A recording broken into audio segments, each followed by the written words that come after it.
Thanks, Fred. I just want to take a minute and say that tonight Fred and I get to be the bad news bearers. You're not allowed to say anything but positive, hopeful, future things. It's the last order I'm ever going to get to give it. So, I guess the first thing I'd like to tell you all is what I learned. And when I was in council, I'd actually, thought about, geez, what do I want to do in the future? And as I started to learn about the city, I started to do things and ask people questions. And when my friend Ken Hydera said, geez, what are you going to do in the future, Dan? I really didn't know. But as I got the chance to be around Jim a little more, I realized he was asking the same questions I was asking. What's wrong? How do we fix it? Who do we go to? Who do we surround ourselves with? And he was talking to the same people I'd talked to. And that really gave me a lot of encouragement. And then I started looking at what probably is the most difficult thing you have to do in the city, and you have to do it probably hundreds of times a day, and I think Fred and Mayor Angelo would concur with this. You make decisions.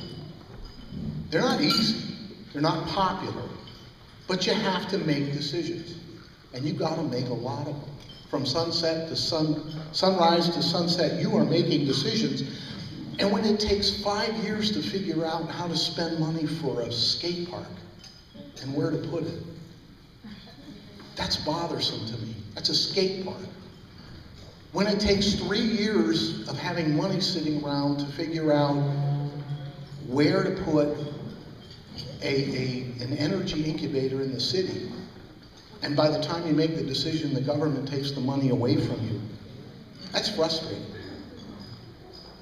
When you have a model of years and years and years of consecutive losses in the operation of the Packard Music Hall, and you don't make a change in how it is run. I'm not saying to kill the Packard Music Hall. It's the last thing in the world I would do, but after 8 years, I'd figure out how to do something other than lose $400,000 a year there. There's got to be an answer. Ken figured it out with the amphitheater in less than a summer. There's a way to fix these things, and we're not making those decisions. Last week, 20 jobs left Huntington Bank in downtown Warren. I don't think the administration knew. I don't know if they know today.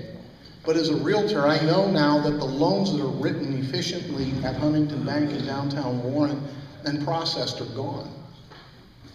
And that was an award-winning department in that bank. That's 20 jobs that walked out of the city, and no one knows.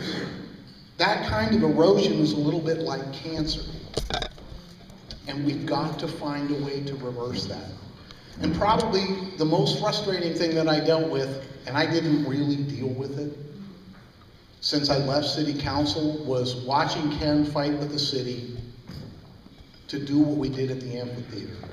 Just to put up signs. My God, what a fight, just to put up banners telling everybody to come down there. That kind of thing is absolutely insane. We've got to get to a position where we can make decisions. And I'm not the best decision maker in the world. I don't understand all of the questions. I certainly don't have all the answers. But what I know is that if you want this job, you better get up in the morning figuring two things. You're going to make a lot of decisions, and you're going to irritate some people. I'm pretty good at both.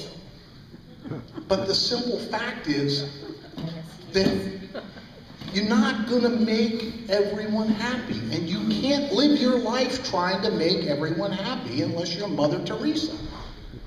I'm not.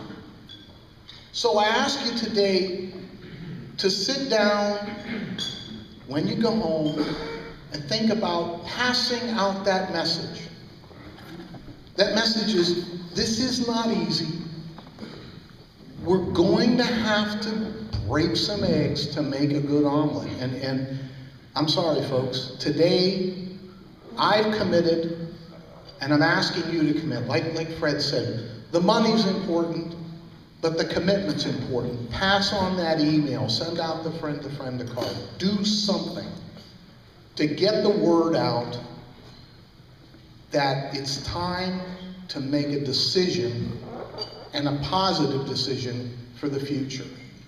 We have not had that for 8 years. That was the hardest thing I had to deal with as a councilman, was getting somebody to answer what I wanted from administration. No was an acceptable answer. I just didn't get it a lot of times. So I appreciate the accolades from Fred. I've worked very hard. All of you know I was very, very keen on the budget. And that's the lifeblood of this city. The lifeblood of the city is money and you. And so we need you.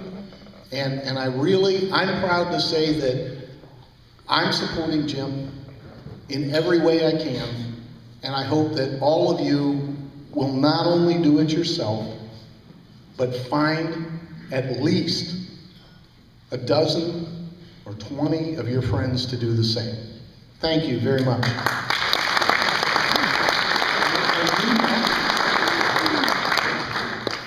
Oh, okay, and same. Well, I'm now going to introduce Vic Rubenstein, who is telling us all how to do this right. Is that right? Yeah, it is. It is. Thank you very much. Okay, I'll keep it short. Let me just say this. I have been very fortunate to have worked on well over 300 campaigns, and the one thing that is absolutely positive, and the one thing that is absolutely certain, is facts don't always win. Emotion wins a good part of the time. All the facts that you've heard here today are important, but they're only important when you communicate those facts to others, your friends, your family, and your neighbors. Let me tell you something that's happening that's very disturbing. It's happening right here in Warren. The opposition candidate has an extraordinary political consultant working for him, a man who formerly worked for John Connally, the governor of Texas. Guy knows what he's doing. And when a consultant is faced, listen carefully, that when a consultant is faced with a losing campaign, you know what they do? They go for the jugular. And that's what they're about to do, and they're doing with Jim Graham. Doug Franklin is out there being the nice guy, but he has advocates throughout the city tearing down, destroying everything Jim Graham stands for. And Jim Graham has had one of the most amazing careers and one of the most amazing success stories this valley's ever had. They're not talking about that. They're talking about him being a novice. Let me tell you, plain and simple, this is the message you must share with your friends, your family, and neighbors. If you have a choice between a novice who has helped create 1,200 jobs in a third shift, working hand in hand with GM, being able to bring people together, or an experienced politician who has helped destroy the city of Warren, you're going to take the novice. Because now is not time for a politician. Warren needs a leader. Please share that with your friends and family. Please share that, because they're out on the street saying terrible things about Jim Graham. They are tearing him apart as I can't even imagine, and it's a planned strategy. So please, we need you. We not only need the dollars, but we need your voice. Thank you very much.